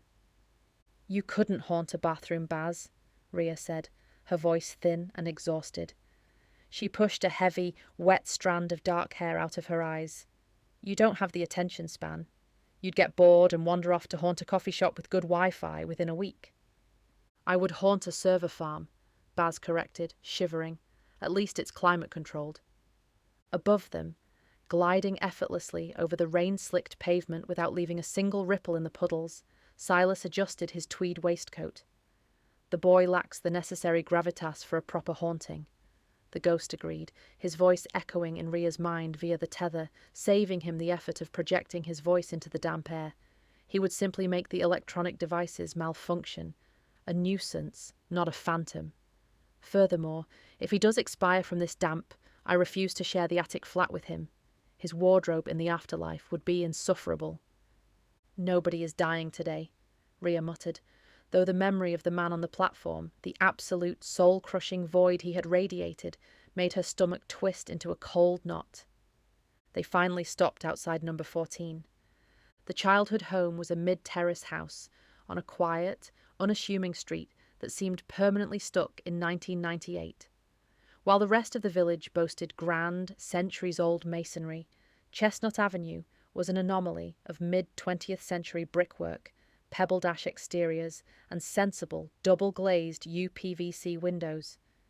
It was the house of Ria's youth, a place where the walls were thick with floral-patterned wallpaper, the shelves groaned under the weight of dusty, inherited brass ornaments, and the air always carried the lingering, comforting, deeply ingrained scent of her mum's cardamom tea and toasted cumin. But today, the house looked different. The familiar, welcoming warmth was missing. The floral curtains had been taken down from the front window, exposing the bare, stark living room to the street. A massive, white rental van was parked half on the curb in front of the driveway, its rear doors wide open, ready to swallow 30 years of memories. "Right," Ria said, taking a deep breath and trying to wipe some of the mud off her coat. "Just follow my lead. Don't mention the train. Don't mention the man in the coat. And whatever you do, do not tell my mother that we are currently harbouring a 1920s occultist in my tote bag." "My lips are sealed," Baz said, offering a weak salute. Ria pushed the front door open. It was already slightly ajar, propped open by a heavy terracotta pot, and stepped into the chaotic hallway. The immediate sensory overload was profound. The comforting smell of cardamom was still there, but it was currently battling with the sharp, chemical scent of packing tape, dusty cardboard, and industrial cleaning supplies. The hallway, usually a pristine passage adorned with family photographs and a relentlessly vacuumed carpet, was an obstacle course of moving boxes, rolled-up rugs, and precarious stacks of Tupperware. Standing in the absolute centre of the chaos, wielding a tape dispenser like a weapon, was Mira Khan. Ria's mother was a woman of fierce, practical energy. She was petite, but she possessed a commanding presence that could clear a room faster than a fire alarm. Her dark hair was pulled back tightly into a functional braid, and she was wearing her serious business clothes. A pair of comfortable track pants and a faded oversized sweater that she only wore when deep cleaning or moving furniture. Currently, she was wrestling a heavy, incredibly overstuffed cardboard box labelled "Kitchen," "Spices and Do Not Touch" with thick black marker. Standing a few feet away, leaning against the doorframe of the stripped-down living room and holding a steaming mug of tea, was Auntie Sala. Sala wasn't actually a blood relative. She was Mira's oldest friend, a woman whose entire personality consisted of sharp observations, unsolicited advice, and an uncanny ability to never lift a finger during physical labour while somehow taking credit for the results. "No, Sala, you cannot pack the heavy cast-iron pans on top of the china," Mira was shouting as Ria stepped through the door, aggressively ripping a strip of tape. "What is wrong with your spatial awareness? Gravity exists." "I was merely optimizing the space, Mira," Sala replied smoothly, taking a sip of her tea. "You always overcomplicate things. If the china breaks, it is the universe telling you it is time to buy a modern set. Those plates are hideous anyway." "They were my mother's," Mira snapped. Then she turned, the tape dispenser freezing mid-air as she finally noticed the muddy, dripping arrivals in her hallway. "Ria, Beta," Mira shouted, dropping the heavy box. It hit the floorboards with a resounding, dangerous thud that made Sala wince. Mira surged forward, navigating the maze of boxes with practiced agility, and threw her arms around Ria. She hugged her daughter with the desperate, crushing force of someone who had been holding her breath for weeks, completely ignoring the fact that Ria was soaking wet and covered in railway mud. "Hi, Mum," Ria gasped, the breath knocked out of her. A wave of profound guilt washed over her as she looked over her mother's shoulder at the chaotic, half-dismantled hallway. She should have been here days ago. She should have been helping pack, wrapping the fragile things, sorting through the attic. Instead, she had been dealing with ghost politics and almost getting her soul drained on public transport. "I'm sorry I'm late. The train was an absolute nightmare." Mira pulled back, keeping her hands on Ria's shoulders, her dark eyes scanning her daughter's pale face. "You look exhausted, Ria. Are you eating? You feel entirely made of elbows." And why are you so wet? Do you not own an umbrella? I bought you that sturdy one from Marks and Spencer for Christmas. It broke, Mum, Rhea lied smoothly. Wind. Sala stepped forward, her eyes narrowing as they flicked past Rhea to the shivering, dishevelled young man standing awkwardly in the doorway. She adjusted her glasses, looking Baz up and down with the clinical precision of a customs officer searching for contraband. And who is this young man?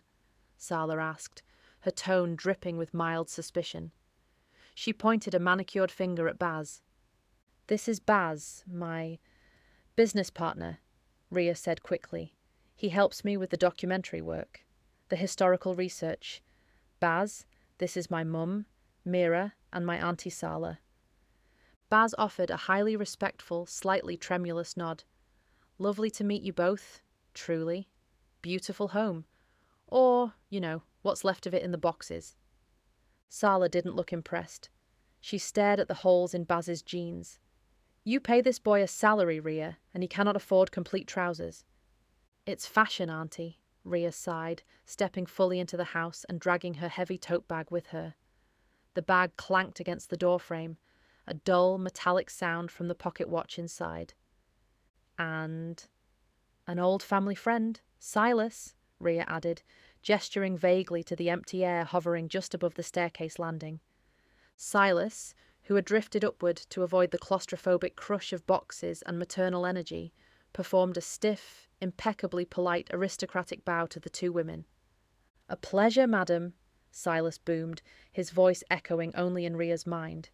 Your hallway is delightfully symmetrical, despite the current chaotic state of affairs.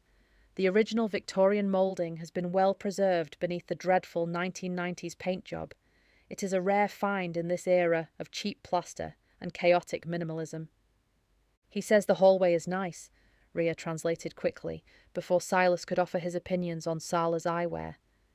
She quickly ushered Baz inside, closing the heavy front door behind them to shut out the grey afternoon. Well, tell your friend Silas he is very polite, Mira said, picking up her tape dispenser again. She didn't look at the empty space above the stairs. She didn't look anywhere near it. Who's Silas? Sala asked, looking puzzled.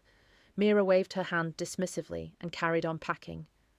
Rhea's heart ached slightly. Her mother had the sight. Mira could absolutely see Silas. She could see the faint blue glow illuminating the dust motes above the banister.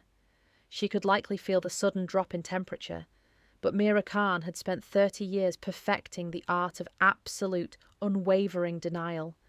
If a ghost wasn't wearing a physical name tag and carrying a utility bill, Mira refused to acknowledge its existence. You are finally here, Mira continued, a frantic edge returning to her voice as she looked at the mountain of boxes. The movers come tomorrow morning at 8 sharp, Rhea. 8, and I have 10 years of junk still to sort through upstairs. The bedrooms are done, but the attic is a disaster. It is full of your granddad's things. I'll handle the attic, Mum, Rhea said softly, unbuttoning her wet coat. That's why I'm here. You go rest. Have some of Sala's tea. I am not resting until this house is in a truck, Mira declared, though she looked incredibly relieved. Take your friend Baz to the kitchen. There are clean towels in the downstairs bathroom. Dry off and then go upstairs. But be careful. The ladder is tricky. Rhea nodded, leading Baz through the narrow corridor toward the back of the house. The house felt fundamentally empty, completely hollowed out by the packing process. The carpets had the distinct, indented squares where heavy furniture had sat for decades. The walls were dotted with slightly darker, rectangular patches of wallpaper where pictures had shielded the floral patterns from the sun. It was the skeleton of a home, stripped of its meat. But as Rhea stepped out of the hallway and began to climb the stairs to the first floor, leaving Baz in the kitchen to aggressively towel dry his hair, she felt a familiar, lingering chill. It wasn't the dangerous, biting, predatory cold they had encountered at the train station. That cold had felt like standing in a walk-in freezer with a predator. This cold was different.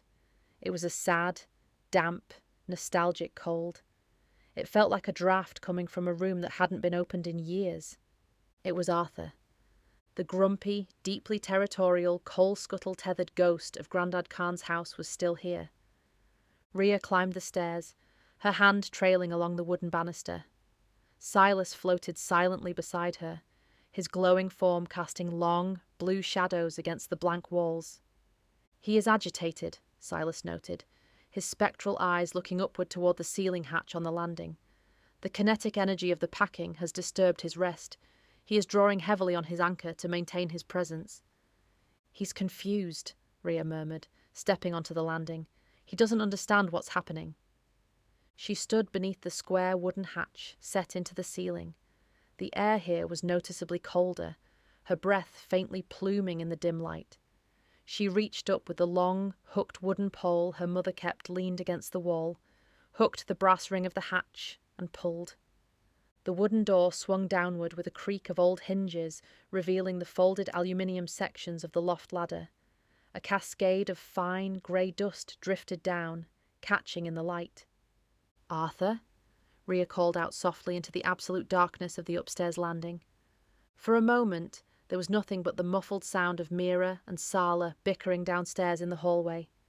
Then, a faint, metallic rattling sound, the distinct clatter of brass against wood, drifted down from the gaping black square of the attic. "Grandad's gone, girl," a raspy, mournful voice replied from the shadows above. It was a voice thick with the accent of the industrial Midlands, a voice that sounded like it had been scraped across a cobblestone street. It belonged to a man who hadn't spoken to a living soul, besides Rhea, since the turn of the millennium. "They're moving everything," Arthur's voice trembled, a pathetic, ghostly echo. "The chairs are gone. The telly's gone. Even the good rug with the tassels. But I'm not going anywhere. I've got my scuttle." Rhea sighed, a puff of white mist escaping her lips. She gripped the cold aluminium rungs of the ladder and began to climb. The attic was a vast, triangular space of deep shadows and fat, undisturbed spiders. The air was thick and stale, smelling heavily of dry rot, old fiberglass insulation, and the distinct, dusty scent of forgotten Christmas decorations. The only illumination came from a single, bare, low-wattage bulb hanging from a wire in the center of the roof apex, casting harsh, swinging shadows across the wooden joists. The floorboards were uneven, stacked high with the detritus of a family's history. Suitcases from the 80s, rolled-up posters, sealed boxes of old school reports, and a dismantled baby crib. In the very center of the chaos, sitting squarely on top of a battered leather trunk, was a heavy brass coal scuttle. It was an antique piece, wide at the base and curving up to a sturdy handle. It was tarnished, dented on one side, and coated in a thick layer of dust. But to Rhea's eyes, it wasn't just old metal. It was glowing. It radiated a faint, pathetic, flickering orange aura, like the dying embers of a fire that was desperately trying not to go out. Arthur sat on the trunk right beside it. He was a ghost firmly stuck in his era. He appeared as a pale, middle-aged man, wearing a flat wool cap pulled low over his eyes, a heavy tweed waistcoat, and a collarless shirt with rolled-up sleeves. His skin was the colour of old, damp parchment, and his form was highly translucent, flickering unsteadily with the orange light of his tether. He had his knees pulled up to his chest, his ghostly arms wrapped defensively around the brass scuttle. He looked profoundly, overwhelmingly lost. "Hello, Arthur," Rhea said softly, stepping off the ladder and carefully balancing on the structural joists so she wouldn't put her foot through the bedroom ceiling below.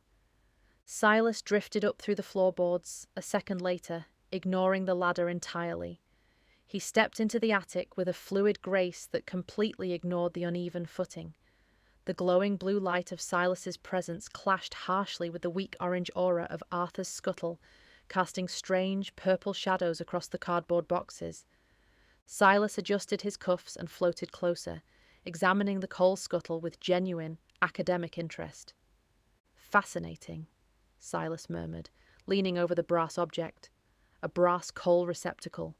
Truly a unique and highly specific anchor. Most entities of your class tether to items of immense emotional sentiment. A locket, a wedding ring, a weapon of consequence. But this This possesses a profound working-class character, the residual energy of manual labour. Arthur looked up, his pale, sunken eyes narrowing at Silas. He tightened his ghostly grip on the metal handle. "Who's the toff?" he snapped, his raspy voice defensive. "This is Silas, Arthur," Rhea said, carefully lowering herself to sit on a sturdy-looking box of old encyclopedias across from the ghost. "He's a friend. He lives with me in Gloucester." But he looks like he's never done a hard day's work in his life," Arthur grumbled, though he shrank back slightly from the intense cold Silas radiated. "He's too bright. Hurts my eyes." "I assure you, my scholarly pursuits were incredibly taxing," Silas sniffed, looking mildly offended. "Mental exertion is a valid form of labour. Not all of us were meant to shovel carbon composites." "Arthur," Rhea interrupted, keeping her voice incredibly gentle. She leaned forward, resting her elbows on her knees. "We need to talk about the house.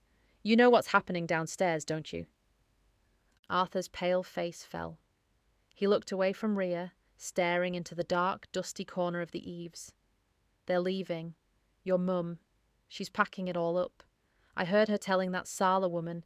They're selling the brick and mortar." "Yes," Rhea said softly. "Mum is moving to live with Auntie Sala closer to the city. The house has been sold to a young couple. They're going to completely gut the place, Arthur. They want an open-plan living room. They're going to empty this attic entirely." Arthur hugged the scuttle tighter, his translucent knuckles turning a stark, glowing white. "They can't take this. It's mine. Grandad Khan gave it to me." Rhea knew the story. Arthur had been a friend of her grandfather's, a fellow worker at the local railway yard decades ago. When Arthur had died, a sudden, tragic heart attack alone in his own damp flat, he had latched onto the only object in the world that someone had consistently cared for, in his honour. Grandad Khan had taken the scuttle, kept it by his own fireplace, and polished it every single Sunday. It was an act of remembrance that had accidentally forged a tether, trapping Arthur in the house long after Grandad Khan had passed away. "Arthur," Rhea said, choosing her words with absolute precision, "if you stay here, if this scuttle goes into a box tomorrow morning, you go with it. If the movers take it to a charity shop, you will be trapped in the back room of an Oxfam for decades. If they take it to the municipal tip, you'll be dragged with it into the crusher." Arthur flinched violently at the word crusher. "You could end up buried under a landfill, Arthur," Rhea continued, her voice taking on a desperate urgency. "Or worse. This house is being renovated. A modern family is moving in. They'll put in gas central heating, underfloor heating. There will be no coal, no fires, no soot. You'll be trapped in a home with no use for your anchor, slowly fading into nothing, because there's no energy to sustain you." Arthur's pale face went a shade paler, his ghostly form flickering dangerously until he was almost invisible. I didn't think about that. The charity shop. The landfill." He looked down at the brass metal, his expression breaking into genuine terror. "Come with us," Rhea said, holding out a hand, though she knew he couldn't physically touch her. "We have a sanctuary, a place called 3B, down in Gloucester. It's unconventional, but it's safe." "A sanctuary?" Arthur mumbled, looking up at her cautiously. "It's a hotel for ghosts," Rhea explained, offering a reassuring smile. "It's a threshold gate. It's got hallways that stretch on forever, rooms from different centuries, spaces for everyone. You won't be trapped in a dusty attic anymore. You can have a fireplace, a real one. We'll find you a massive hearth, Arthur. We'll set up this coal scuttle right next to it, a brass one, polished every Sunday, the works. You'll be safe, and you won't be alone." Arthur looked at the scuttle, then at Silas, whose bright blue aura felt oddly protective in the dim space, and then back to Rhea. He hesitated, his spectral fingers tracing the dent in the brass. Is it crowded?" Arthur asked, his voice trembling. "I don't much like crowds, or loud noises, or modern music." "It's a hotel," Rhea said, thinking of the screaming Roman legionnaires, the chanting monks, and the plague victim trying to use eBay. "But we've got standards. We have rules." Silas nodded emphatically, stepping forward and puffing out his chest, his ghostly tweed suit glowing a soft, incredibly inviting blue. He recognized the delicate negotiation taking place and leaned into his role as the sanctuary's self-appointed warden. "I personally oversee the decorum of the establishment, Arthur," Silas stated, his voice radiating absolute, unquestionable authority. "I demand a strict schedule of quiet hours. Any excessive noise is met with localized freezing. Furthermore, there is no one else currently in residence who appreciates the structural integrity of a proper fireplace. Your expertise in solid fuel management would be highly valued. We have a Tudor kitchen that could desperately use a man who understands draft control." Arthur looked at Silas, absorbing the absolute certainty of the ghost's words. He blinked his pale eyes, the terror slowly receding, replaced by a tentative, fragile spark of hope. "A proper fireplace," Arthur whispered, "with real coal?" "The finest spectral anthracite," Silas promised smoothly. Arthur stood up. His movements were stiff and slow, the bones of his manifestation popping with ethereal echoes. He reached down and physically placed his hands on the brass handle of the scuttle. The moment his ghostly hands gripped the metal in earnest, claiming it not as a trap but as baggage, the aura around the metal flared brightly. A thick, heavy tether of orange, dusty light snapped from the lip of the scuttle directly to the center of Arthur's chest, binding them together in a brilliant flash of magical energy. "Okay," Arthur whispered, his voice gaining a fraction of actual weight. He looked at Rhea, offering a small, crooked smile. "Okay, girl, let's go. But I'm not sitting next to the toff in the car." "We took the train," Rhea said, immensely relieved. She reached into her pocket, pulling out a thick, black, industrial-strength rubbish bag she had brought up with her. "I'm going to have to bag the scuttle, Arthur. Just to get it past Mum. She won't let me leave with one of Grandad's antiques without an argument." Arthur nodded, stepping back to allow Rhea to carefully slip the heavy brass scuttle into the opaque black plastic. As soon as the metal was obscured, Arthur's form vanished from the attic, instantly pulled into the localized pocket dimension of his anchor within the bag. The heavy, nostalgic cold of the attic vanished with him. "Well done, Rhea," Silas said quietly, drifting toward the floor hatch. "A masterful negotiation. You appealed perfectly to his practical sensibilities." "Thanks," Rhea grunted, hoisting the heavy, awkward shape of the scuttle into her arms. It weighed a ton, the brass cutting into her forearms through the plastic. "Now, we just have to get this past my mother and get back to Gloucester before—" Rhea didn't finish the sentence. As they headed downstairs, the plastic bag thumping awkwardly against her leg with every step, Rhea couldn't help but feel a fleeting sense of accomplishment. They had done it. One more ghost saved. One more tether accounted for. One more lost soul added to the sanctuary. But as she reached the bottom step of the staircase, stepping back into the brightly lit, chaotic hallway where the smell of cardamom and packing tape still warred for dominance, she froze. She paused, her foot hovering over the floorboards. The air in the hallway had changed. The ambient heat of the house, the warmth generated by Mira's frantic packing and the central heating, was gone. In its place was a cold that was entirely different from Arthur's nostalgic chill, and utterly distinct from Silas's atmospheric pressure. It was a sharp, biting, surgical cold. It was the cold of a void. Baz was standing at the entrance to the kitchen, a towel draped over his shoulders, his face completely drained of colour. He was pointing a trembling finger toward the front of the house. Mira and Sala were in the living room, oblivious, arguing over the proper way to wrap a lamp. Rhea slowly turned her head, the heavy brass scuttle slipping slightly in her grip. She looked at the heavy UPVC front door. The top half of the door featured a large pane of frosted, decorative glass, designed to let light in while preserving privacy. The glass was rapidly icing over on the outside, a thick layer of unnatural frost spreading across the pane in seconds, blocking out the grey daylight of the street. And pressed squarely against the centre of the frosted glass, melting the ice just enough to leave a perfectly clear, terrifyingly distinct mark, was a smudge. It wasn't a trick of the rain. It wasn't mud. It was a handprint. It was too large to be a normal man's hand. The fingers were impossibly long, the palm unnaturally wide. It was pale, pressing against the glass with a terrifying, silent pressure. Beside Rhea, Silas materialized fully, his blue light turning instantly violent, casting jagged, terrifying shadows against the cardboard boxes. The tether at Rhea's chest burned like a hot coal. The man from the train hadn't lost their trail. The silencer hadn't been deterred by their escape. He hadn't just followed them to the village. He was standing on the front porch. Publisher's note from Gordon King. The Threshold. Trembles. Thank you for reading the thrilling continuing story of the Hollow Threshold book, 3 Part 1. As you can tell, Book 3 is a massive, sprawling epic that takes us from the chaotic attic of 42 Cooper's Road all the way back to the frozen mud of Roman Britannia in 70 AD. Because of the immense scale of this story, it has been split into 3 distinct parts to ensure the pacing remains tight, the dread stays palpable, and every phantom gets their due. The next instalment.